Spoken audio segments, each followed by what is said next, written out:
নমস্কাৰ বন্ধু বান্ধৱীসকল, পুনৰ এবাৰ ষ্টাডি চেণ্টাৰ চেনেললৈ স্বাগতম জনাই মই দেৱাশিষ আজি আপোনালোকৰ বাবে লৈ আহিছোঁ মেথমেটিক্সৰ সম্পূৰ্ণ চিলেবাছৰ পৰা টেটত আহিব লগা যিকোনো প্ৰশ্ন আৰু ইয়াৰ অতি সহজ সমাধানসমূহ। আশা কৰোঁ ভিডিঅ'টো সকলোৱে সম্পূৰ্ণকৈ চাব। কুৱেশ্যন নম্বৰ 1, তলৰ কোনটো স্বাভাৱিক সংখ্যা নহয়? Option A 3, option B 2, C 1, D -1। এতিয়া আমি স্বাভাৱিক সংখ্যা মানে কি আছিলে যে 1ৰ পৰা আৰম্ভ কৰি আমি যিমানবোৰ সংখ্যা গণনা কৰিবলৈ ব্যৱহাৰ কৰোঁ সেই সকলোবোৰ সংখ্যাই স্বাভাৱিক সংখ্যা। ইয়াত 3টো এটা স্বাভাৱিক সংখ্যা, 2টো এটা স্বাভাৱিক সংখ্যা, 1টো এটা স্বাভাৱিক সংখ্যা, কিন্তু -1টো এটা স্বাভাৱিক সংখ্যা নহয়। গতিকে 1 নম্বৰ প্ৰশ্নটোৰ শুদ্ধ অপশ্যনটো হ'ব ডি -1।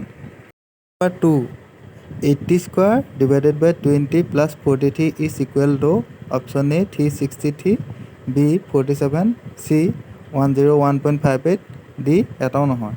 ইয়াৰ এনচাৰটো হ'ব 80² / 20 + 43 সমান কি হ'ব 80² আছে, গতিকে ওপৰত কি হ'ব 80 × 80 / 20 + 43। এতিয়া আমি 20য়ে 80ক 4বাৰ গ'ল হ'লনে? 4 × 80 is equal to 320 + 43 is equal to কিমান হ'ব 363। ইয়াৰ শুদ্ধ এনচাৰটো হ'ব অপশ্যন এ 363। কুৱেশ্যন নম্বৰ 3, 10তকৈ সৰু মৌলিক সংখ্যাবোৰৰ গড় কিমান হ'ব? অপশ্যন এ 16 সমস্ত 4/3, option B 4.25, option C 4.05, option D 0.425। এতিয়া আমি এনচাৰটোলৈ আহিলোঁ। 10তকৈ সৰু মৌলিক সংখ্যাকেইটা কি হ'ব? তো মৌলিক সংখ্যা মানে কি আছিলে? যিবিলাক সংখ্যাৰ উৎপাদক দুটা, এটা হ'ল 1 আৰু আনটো হ'ল সংখ্যাটো নিজে, তেনে সংখ্যাবিলাকক মৌলিক সংখ্যা বোলে। এতিয়া 10তকৈ সৰু মৌলিক সংখ্যাকেইটা হ'ব 2, 3, 5 আৰু 7। ইহঁতৰ উৎপাদক 1 আৰু সংখ্যাটো নিজে, আৰু ইহঁতৰ গড় হ'ব ওপৰত সংখ্যাকেইটাৰ যোগফল, তলত কি হ'ব মুঠ সংখ্যা। এতিয়া ওপৰত সংখ্যাকেইটা কি আছিলে 2 + 3 + 5 + 7, আমি ইহঁতৰ যোগফল পালোগৈ 17 আৰু মুঠ সংখ্যা আছিলে কিমান 4। 17ক 4য়ে হৰণ কৰি দিয়াত কিমান পালোগৈ 4.25। মই হৰণটোৰ কাষত কৰি দেখুৱাই দিছোঁ, গতিকে ইয়াৰ শুদ্ধ অপশ্যনটো হ'ব option number B 4.25। Number 4, a/b এটা প্ৰকৃত ভগ্নাংশ হ'ব। Option A is greater than b, option B is less than b, option C is equal b, option D এটাও নহয়। এতিয়া প্ৰকৃত ভগ্নাংশ মানে কি আছিলে? যিবোৰ ভগ্নাংশ লব হৰতকৈ সৰু তেনে ভগ্নাংশক প্ৰকৃত ভগ্নাংশ বোলে। এতিয়া a/b লব কি হ'ব a হ'ব আৰু হৰ হ'ব b। যিহেতু কি হ'ব লবটো হৰতকৈ সৰু হ'ব, গতিকে a is less than b, গতিকে ইয়াৰ শুদ্ধ এনচাৰটো হ'ব option B a is less than b। Question number 5, 2009 চনত এখন স্কুলৰ ছাত্ৰ আছিল 200 জন আৰু 2011 চনত বৃদ্ধি হৈ 250 জন হ'ল। ছাত্ৰৰ বৃদ্ধিৰ হাৰ হ'ব option A 100%, B 50%, C 25%, D 1/4%। এই প্ৰশ্নটো আমি লাভৰ শতকৰা হাৰ যেনেকৈ উলিয়াইছিলোঁ সেই সূত্ৰটোত কৰিব লাগিব। তাত আমি কি উলিয়াইছিলোঁ যে প্ৰথমে উলিয়াইছিলোঁ লাভৰ টকাৰ পৰিমাণ। ইয়াত ঠিক তেনেদৰে ইয়াত কি উলিয়াব লাগিব ছাত্ৰ ছাত্ৰী বৃদ্ধিৰ সংখ্যা। ছাত্ৰ ছাত্ৰী 200 জন আছিলে 250 জন হ'লগৈ, গতিকে 250ৰ পৰা আমি 200 জন বিয়োগ কৰি দিয়াত কিমান পালোঁ 50 জন। এতিয়া বৃদ্ধিৰ হাৰটো কি হ'ব? ওপৰত হ'ব বৃদ্ধি হোৱা ছাত্ৰৰ সংখ্যা, তলত হ'ব মুঠ ছাত্ৰৰ সংখ্যা পূৰণ 100। এতিয়া বৃদ্ধি হোৱা ছাত্ৰৰ সংখ্যা আমি কিমান পালোঁ 50, আৰু মুঠ ছাত্ৰৰ সংখ্যা কিমান আছিলে? প্ৰথমে 200 জন আছিলে পূৰণ 100। এতিয়া 100ৰ শূন্য আমি 200ৰ শূন্য দুটা, 100ৰ শূন্য দুটা আৰু 200ৰ শূন্য দুটা কাটি দিলোঁ। তলত থাকিলে 2, ওপৰত থাকিলে 50। 2য়ে 50ক 25 বাৰ গ'ল, গতিকে ইয়াৰ এনচাৰটো কিমান পালোগৈ আমি 25%। গতিকে 5 নম্বৰ কুৱেশ্যনটো শুদ্ধ অপশ্যনটো হ'ব 25%। নম্বৰ 6, 150 পইচাক 150 টকাৰে হৰণ কৰিলে পোৱা যাব অপশ্যন এ 100/1 টকা, বি 0.01 টকা, চি 10 টকা, ডি 100 টকা। এতিয়া আমি এনচাৰকেইটা চালোঁ যে গোটেইকেইটা টকাত আছে, গতিকে আমি যিটো পইচাত আছিলে সেইটো টকালৈ লৈ গ'লোঁ। 100ৰে হৰণ কৰি দিছোঁ 150ক, সমান কিমান পালোগৈ 1.5 টকা। এতিয়া 1.5 টকাক 150 টকাৰে হৰণ কৰিছোঁ। 1.5 / 150 সমান আমি দশমিকটো উঠাই দিলোঁ। দশমিকটো উঠোৱাৰ কাৰণে তললৈ কি আহিব? দশমিকটোৰ কাৰণে তললৈ 1 আহিলে, পিছত এটা সংখ্যা অৰ্থাৎ 5টো থকাৰ কাৰণে এটা শূন্য আহিলে, 10 হ'লগৈ। 15/150 × 10। এতিয়া 15ৰে 15ক এবাৰ গ'ল, 150ক 10 বাৰ গ'ল, গতিকে কি হ'বগৈ 10 পূৰণ 10 সমান তলত হ'ল 100 ওপৰত হ'ল 1। এতিয়া 1ক আমি 100ৰে হৰণ কৰি দিয়াত কিমান পালোগৈ 0.01 টকা।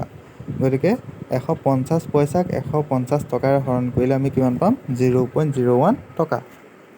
নম্বৰ 7 এটা সমদ্বিবাহু সমকোণী ত্ৰিভুজৰ অতিভুজৰ দৈৰ্ঘ্য 4√2 চেণ্টিমিটাৰ হ'লে বাকী দুটা বাহুৰ দৈৰ্ঘ্য নিৰ্ণয় কৰা। এতিয়া সমদ্বিবাহু সমকোণী ত্ৰিভুজ মানে কি হয়, ইয়াৰ দুডাল বাহু সমান হয় আৰু এটা কোণ 90 ডিগ্ৰী। ABC এটা আমি ধৰিলোঁ সমকোণী সমদ্বিবাহু ত্ৰিভুজ, য'ত বি কোণটো সমান 90 ডিগ্ৰী আৰু AB আৰু BC মান সমান। আমি ধৰি ল'লোঁ AB আৰু BC প্ৰতিটোৰে মান A। এতিয়া যিহেতু এইটো এটা সমকোণী ত্ৰিভুজ, সমকোণী ত্ৰিভুজৰ ক্ষেত্ৰত পাইথাগোৰাছৰ আমি এটা উপপাদ্য পাইছিলোঁ। উপপাদ্যটো মতে কি হয়, অতিভুজ স্কোৱাৰ সমান ভূমি স্কোৱাৰ যোগ লম্ব square. AC square is equal two AB square plus BC square. AC স্কোৱাৰৰ মান আমাক কিমান দিছিলে 4√2, গতিকে স্কোৱাৰ হ'ব 4√2 স্কোৱাৰ আৰু AB আৰু BC মান আমি A পাইছিলোঁ A square plus A square হ'ল। তাৰপিছত আমি মানকেইটা লুটিয়াই দিলোঁ A square plus A square is equal to 4√2 whole square. তাৰপিছত A square plus A square দুটা স্কোৱাৰ আছিল হ'ল, গতিকে 2A স্কোৱাৰ হ'ল। তাৰপিছত 4ক আমি বৰ্গ কৰিলোঁ, কিমান হ'ল 16 হ'ল, পূৰণ 2ক বৰ্গ কৰাত কি হ'ল ৰুটটোক বৰ্গ কৰাত ৰুট অভাৰ চিনটো উঠি গ'ল, থাকি গ'ল 2A square is equal two 2 × 32। তাৰপিছত A স্কোৱাৰ মানটো কি হ'বগৈ 32/2, A square is equal two 16, A is equal two 4। গতিকে বাকী দুটা বাহুৰ মান হ'ব কি হ'ব, প্ৰতিটো বাহুৰ মান 4 চেণ্টিমিটাৰ। কুৱেশ্যন নম্বৰ 8 এটা সমকোণী ত্ৰিভুজৰ অতিভুজৰ বিপৰীতে থকা কোণটো অপশ্যন A সূক্ষ্ম কোণ, B স্থূল কোণ, C সমকোণ, D এটাও নহয়।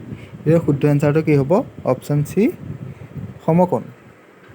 নম্বৰ 9 এটা ৰম্বাছৰ কৰ্ণ দুডালৰ দৈৰ্ঘ্য ক্ৰমে 16 চেণ্টিমিটাৰ আৰু 14 চেণ্টিমিটাৰ। ৰম্বাছটোৰ কালি হ'ব, ইয়াৰ এনচাৰটো হ'ব, আমি জানো যে ৰম্বাছৰ কালি সমান হাফ ইনটু কৰ্ণ দুডালৰ পূৰণফল সমান হাফ ইনটু কৰ্ণ দুডাল কি আছিলে 16 × 14।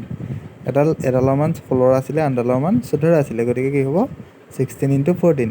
এতিয়া 2য়ে 16ক 8 বাৰ গ'ল, সমান কি থাকিলে 14 × 8 সমান কি হ'বগৈ 112 বৰ্গ চেণ্টিমিটাৰ।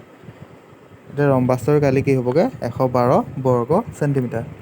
কুৱেশ্যন নম্বৰ 10 ZPDৰ ধাৰণাটো কোনজন মনোবিদে দিছিল? Option A Vygotsky, option B Skinner, option C Thorndike. ইয়াৰ শুদ্ধ এনচাৰটো হ'ব option A Vygotsky. Question number 11 NCTMৰ সম্পূৰ্ণ নাম কি? Option A National Council of Training and Management, option B National Council of Teaching of Mathematics, option C National Curriculum on Teaching Material, option D National Curriculum on Teaching and Media. ইয়াৰ শুদ্ধ এনচাৰটো হ'ব option B National Council of Teaching of mathematics. Number 12 ট্ৰেপেজিয়ামৰ কালি হ'ব option A half into সমান্তৰাল বাহুৰ যোগফল পূৰণ উচ্চতা, অপশ্যন B হাফ ইনটু ভূমি পূৰণ উচ্চতা, অপশ্যন C হাফ ইনটু কৰ্ণ পূৰণ উচ্চতা, অপশ্যন D হাফ ইনটু কৰ্ণ পূৰণ সমান্তৰাল বাহুৰ যোগফল। ইয়াৰ শুদ্ধ এনচাৰটো হ'ব হাফ ইনটু সমান্তৰাল বাহুৰ যোগফল পূৰণ উচ্চতা। কুৱেশ্যন নম্বৰ 13 260ৰ কিমান শতাংশ 26তকৈ 13 কম? Option A 13%, option B 26%, option D option C 10%, option D 5%। আমি ধৰা হ'ল 260ৰ 1% সমান 26তকৈ 13 কম। এতিয়া 260ৰ 1% মানে কি হ'ব 100 / x পূৰণ 260 সমান 26 - 13। এতিয়া 260ৰ শূন্যটো আৰু 100ৰ শূন্য এটা কাটি দিলোঁ, থাকিলে কিমান ওপৰত 26 × x is equal two 26x, তলত হ'ল 10 ইজ ইকুৱেল টু 26ৰ পৰা 13 গ'লে 13 থাকিব। এতিয়া xটো সমান চিহ্ন আগত ৰাখি আমি 26 আৰু 10টো সমান চিহ্ন পিছলৈ লৈ গ'লোঁ। 26টো ওপৰ সংখ্যা আছিলে তললৈ আহিলে, 10টো তলৰ সংখ্যা আছিলে ওপৰলৈ গ'ল।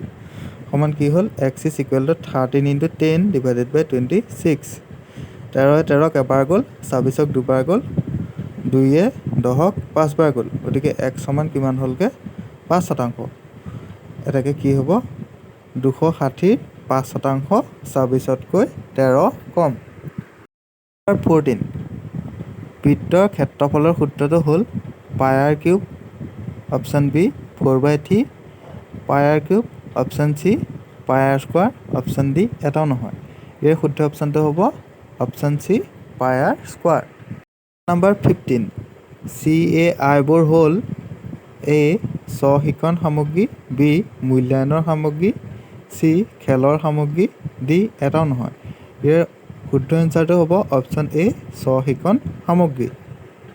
নম্বৰ 16 যদি এক্স ইজ ইকুৱেল টু 7 + √3 আৰু ৱাই ইজ ইকুৱেল টু 7 - √3 হয় তেন্তে এক্স প্লাছ ৱাই মান হ'ব option A 21 B 10 C 4 D 14। ইয়াৰ এনচাৰটো হ'ব X plus Y is equal to এক্সৰ মান পাইছিলোঁ 7 + √3 প্লাছ ৱাই মান পাইছিলোঁ 7 - √3 ৱাই মানটো আমি বন্ধনীৰ ভিতৰত ৰাখিছোঁ তাৰপিছত নেক্সট বন্ধনীটো উঠাই দিছোঁ 7 + √3 প্লাছ 7 - √3 তাৰপিছত আমি সিহঁতক ভাগ ভাগ কৰি দিলোঁ 7 + 7 প্লাছ √3 - √3 প্লাছ √3 - √3 ভেলু দুইটা একেই আৰু ইহঁত এটা প্লাছ এটা ধনাত্মক আৰু এটা ঋণাত্মক হোৱাৰ কাৰণে ইহঁত কি হ'ল বিয়োগ হৈ গ'ল তাৰপিছত 7 + 7 ইজ ইকুৱেল টু 14। ইয়াৰ শুদ্ধ এনচাৰটো হ'ব অপশ্যন ডি 14। আজিৰ প্ৰশ্ন উত্তৰকেইটা ইমানেই। যদি আপোনালোকে ভিডিঅ'টো চাই ভাল পালে আৰু আপোনালোকৰ অলপ হ'লেও ভিডিঅ'টোৰ পৰা উপকৃত হৈছে তেন্তে লাইক কমেণ্ট আৰু ছাবস্ক্ৰাইব কৰিবলৈ নাপাহৰিব। মই দেৱাশিষ আকৌ এটা নতুন ভিডিঅ'ৰ সৈতে আপোনালোকৰ লগত পুনৰ যোগাযোগ হোৱাৰ প্ৰতিশ্ৰুতিৰে আজিলৈ সামৰিছোঁ। ধন্যবাদ।